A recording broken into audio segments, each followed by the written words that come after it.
Ha? Nasaan kaya ako? Anong lugar to? Bumaba ka rito. Puro ka naman dyan tulog. Nakita ko nga rin sila Bogart dito kanina eh. Sabi ng lalaking tumalo sa akin sa Pogs, pwede raw tayong manalo dito ng maraming pera.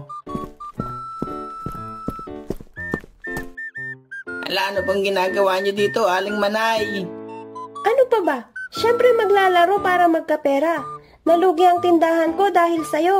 Oo nga mga pre, naalala ko na kung bakit tayo nandito. Ang sarap talaga nitong kikiam ni Aling Manay.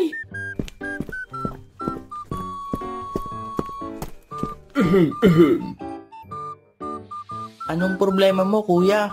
Manghihingi ka ba? Narinig ko kasi na kailangan nyo ng pera.